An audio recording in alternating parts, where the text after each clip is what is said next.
Percus Drowns. Henner had been working at the harbor all morning and wanted to rest, but Percus was telling random strangers about events that didn't canonically take place yet.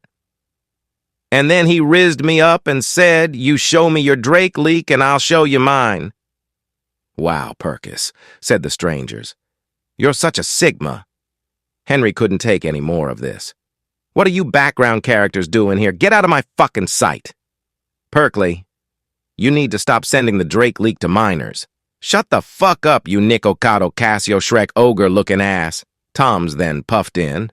"Now me personally, I wouldn't take that level of disrespect, Hannah. Anyway, I'm gonna go watch Isho Speed."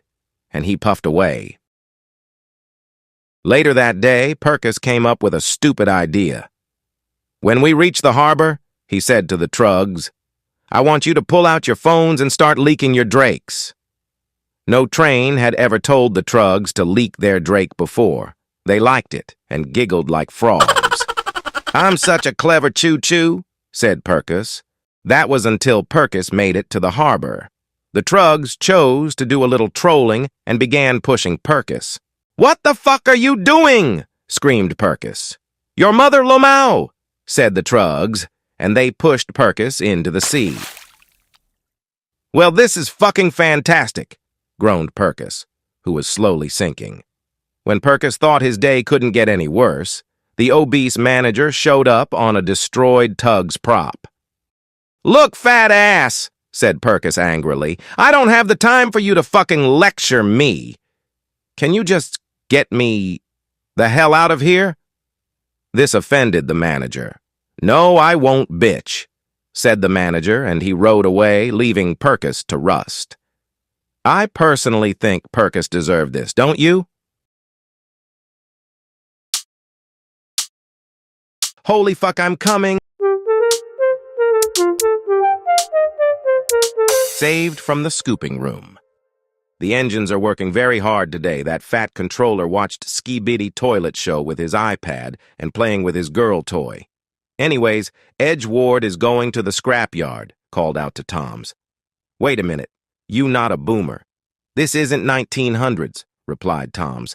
So Edgard waddled away. And so he saw a rusty tractor in the scrapyard. So Edgelord said, "What the ligma are you doing here?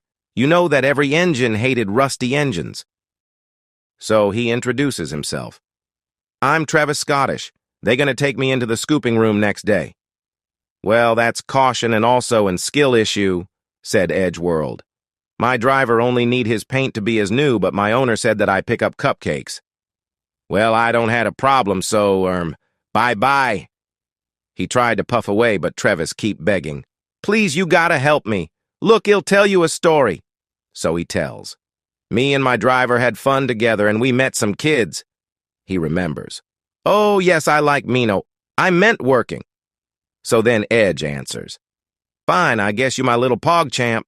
I'll go tell them." So he waddled away. So he told him why did he need to not been scraped. And his response. "Well, yes, but actually no."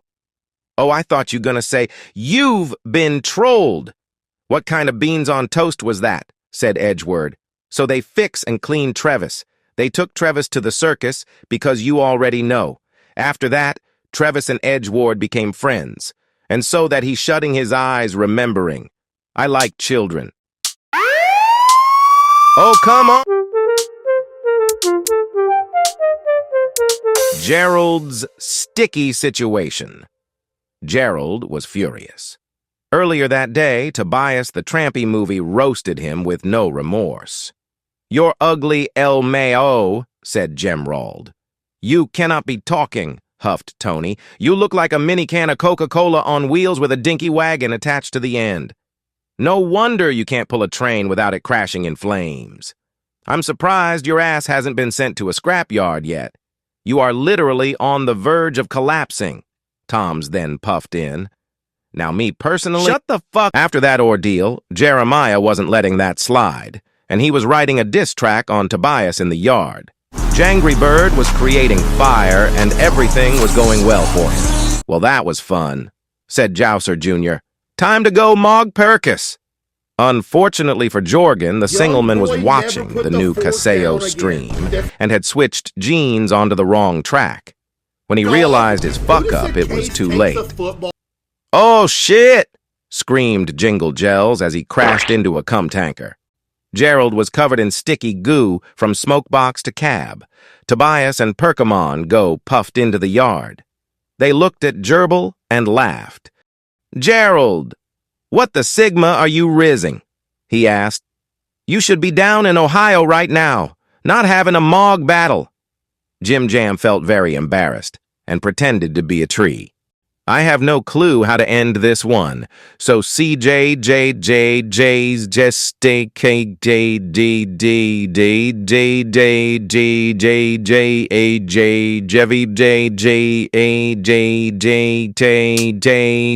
Zendang Gang K. Tom's and Berpis. Tom's was smoking some Zaza next to the station when an oiled-up bus came rolling in. "Hi, I'm SpongeBob," said Tongas. "Who are you?" "I'm Berpis," said the bus. "I go vroom vroom." "I eat tree branches," replied Tinkle Tank. "Cool story, bro," said Burpington. "Wait a shit, and aren't you the choo-choo who got stuck in the snow?" "Pfft, imagine-y. Couldn't be me, bro." "Shut your raggedy ass up, bro. You look like you would overheat if you had more than 3 passengers on you." "Shut the fuck up. You literally killed a man and ran over another's balls." 1v1 me, bitch. "Aight, I will." The single master agreed, and the Mog battle began. Berpis was in the lead for the first quarter of the race, and things were running well for him. He was turning out to be the Sigma male of the race. Unfortunately for him, however, Tails and Toad 10 was driving him, so he crashed into a wall and cautioned out. "Skill issue LMAO," laughed Toms as he sped past him. "Man, that was fucking funny." Tone Cena chuckled. Toms stopped laughing, however, when a police officer caught him speeding and gave him a ticket. Toms was very angry. "I'm very angry!" And next smell. "Don't care. Plus UTTP is better," yelled the officer. When the obese manager found out about this Mog battle, he was fucking pissed. "Grrr! You are grounded! Grounded! Grounded! Grounded! Grounded for a whole year!"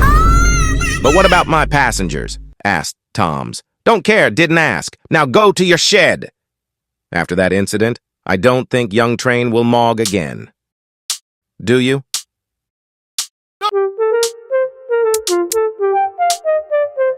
Four big engines. Edgard had somehow broke his ass, so the obese manager had sent him away for repairs. On his way to the works, he saw a small red train named Skarkley that looks like the skittle I shoved up my ass. "Yo, what's up, my dog?" said Skarkley. "I heard you broke your gyat." "Yep, I did." Edgard sighed. "This is worse than that time Edgardo!" screamed one of the workmen. "Get over here, it's time for your surgery." "Well, I have to go now," continued Edgard. "See you in 20 years. And with that, he puffed away. Later that day, Scrinkle Scrose had to pull a special train. Snarkloy, however, was watching OnlyFans and began to edge. He felt like a Sigma. That was until he reached a step hill. Skarkley had edged for so long that he was about to bust, and when he reached the top, he did. "I'm about to come!"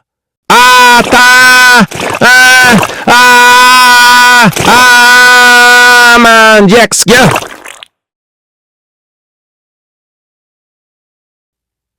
When he made it to the station, the obese manager was waiting for him at the platform. "What the fuck happened? Did a bird shit on you?" "No," said Skarl Kobe sadly. "I failed NNN.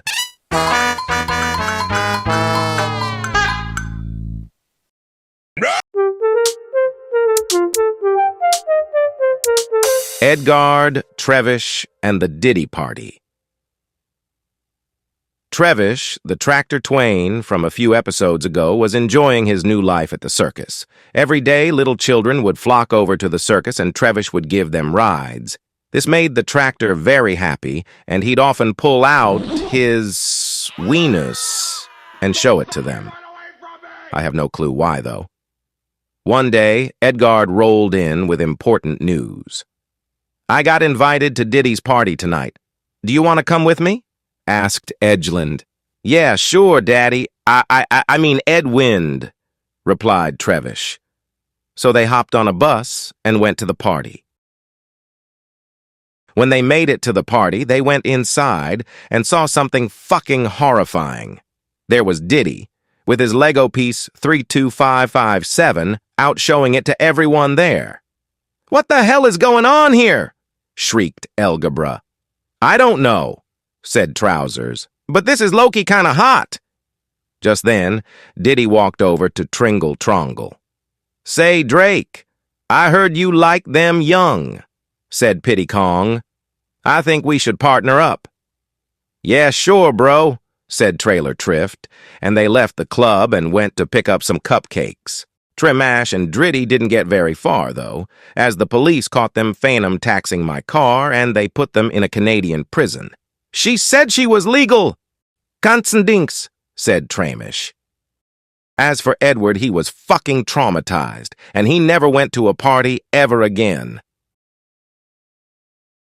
So, have you guys ever accidentally casted gay furry corn to the family TV?